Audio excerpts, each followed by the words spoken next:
وإذ قالت الملائكة يا مريم إن الله اصطفاك وطهرك واصطفاك على نساء العالمين. Farishtalar aytdi: Ey Maryam, Allah haqiqatan seni bütün ayollar ichidan tanladi. Seni pak qildi. Seni bütün jahon ayollaridan ortiq qildi. Assalomu alaykum qarindoshlar.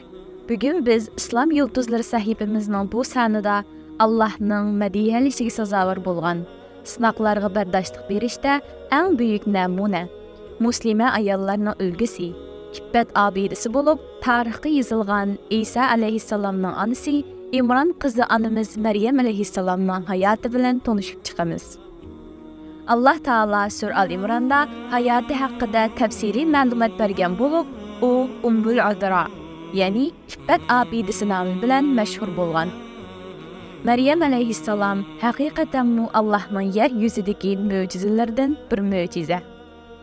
Hayoti mo'jiza bilan to'lgan Maryam alayhissalomning nasabi va dunyoga kelishi bir mo'jiza edi.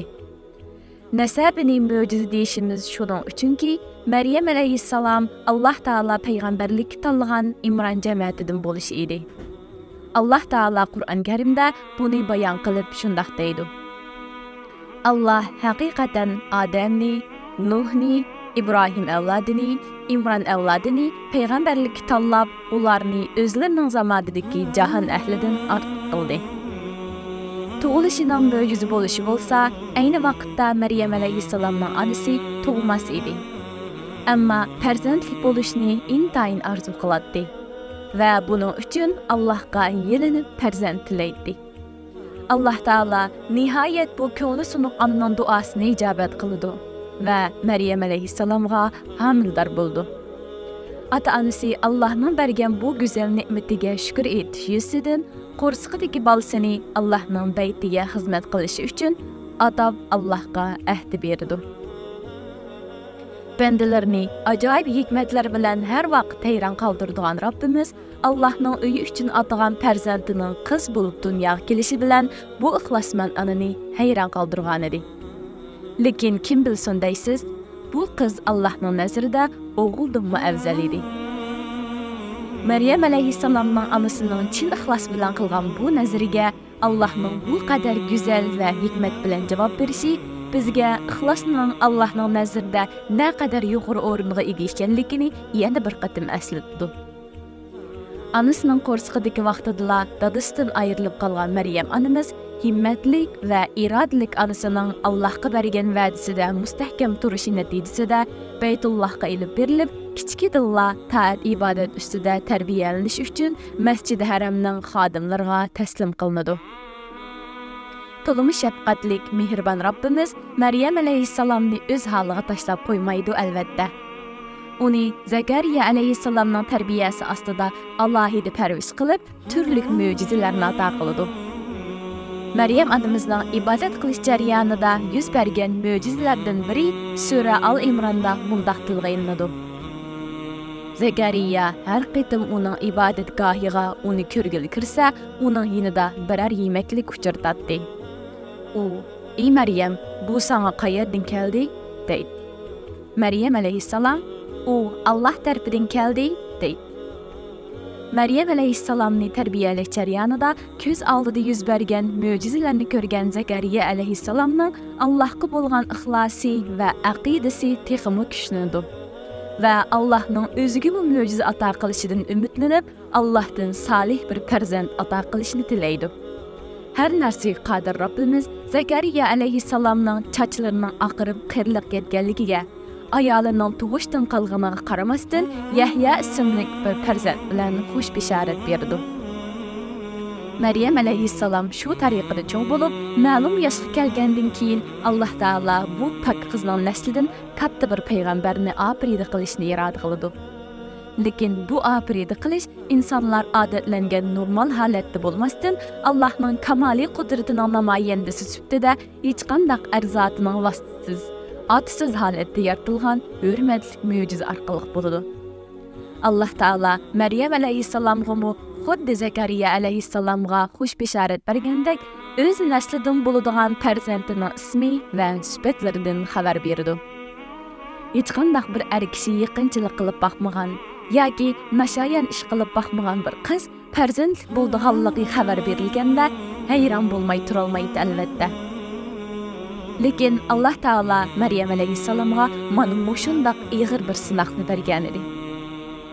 Maryam alayhissalomga bu bishorat berilgandan keyin kishilardan xajil bo'lib, shaharning bir chetiga chiqib, boshqalardan o'zini daldaga oladi. Alloh taolo bu vaqtda Jibril alayhissalomni bir er kishi sifatida Maryam alayhissalomning yoniga avatadi. Jibril alayhissalomni birdilla oldida ko'rgan Maryam alayhissalom qo'rqib ketadi va "Men haqiqatan marhamatli Allohga sig'inib, sening cheqilishingdan panoh tilayman. Agar sen taqvodor bo'lsang, menga cheqilmag'in" deydi.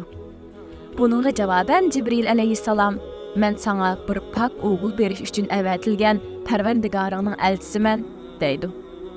Maryam alayhissalom "Menga er kishi yaqinlashmagan tursa, yoki men fohisha qilmagan tursam, qandoqmi mening o'g'il bolam bo'lsin" deydi. Jibril alayhissalom "Amaliyat sen degandek, lekin Parvardigoring aytdi, u menga osondir. Uni kishilarga qudratimizni ko'rsatadigan dalil va biz tarafdan bo'lgan marhamat qildik.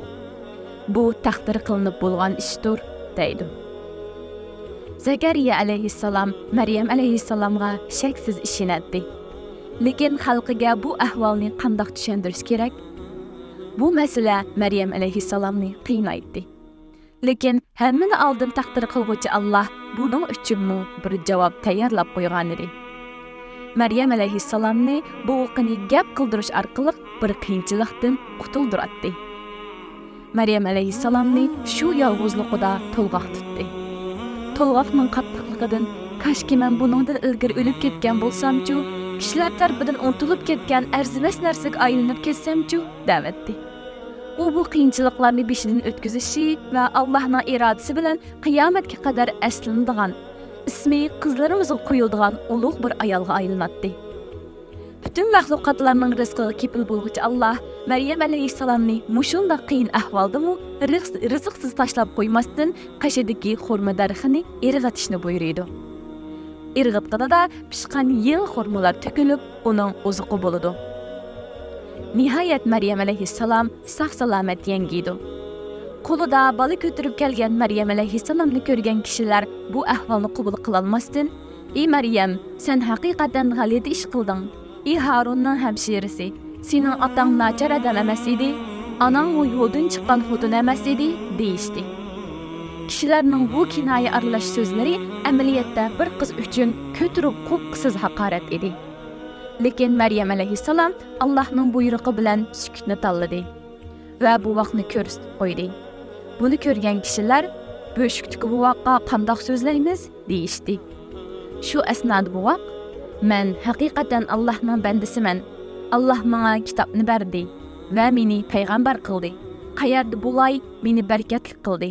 Hayotli bo'ldiganman, menga namozni, zakotni ado qilishni tavsiya qildi" dedi. Maryam alayhissalomning hayoti boshqa payg'ambarlarga o'xshashla mana shunday mo'jiza va qiyinchiliklar bilan o'tgan.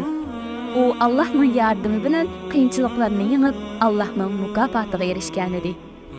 Maryam alayhissalomning hayotida biz musulmonlar uchun, xususan qiz ayollarimiz uchun ilishqi tegishlik nurg'unlagan darslar bor.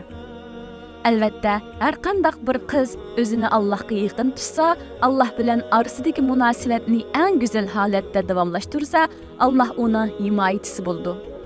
Iffat hayoni o'zining muqaddas mezoni qilsa, albatta uning mukofotini dunyodagi turli mo'jizalar, oxiratdagi cheksiz mukofotlar bilan mukofotlaydi. Shundaq, ba'zida xuddi Maryam onamizga kelgandek qiyinchiliklar, ig'ir sinoqlar bizga ham kelishi mumkin.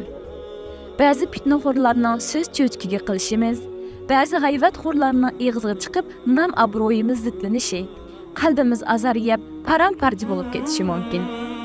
Ammo shuni unutmasligimiz kerakki, biz Allohning suyumli bandasi, uning belgilagan chek-chegaralarini mudofaa qiluvchi, harom, nomahram va har xil gunoh ma'siyatlardan o'zimizni pok tutadiganmiz.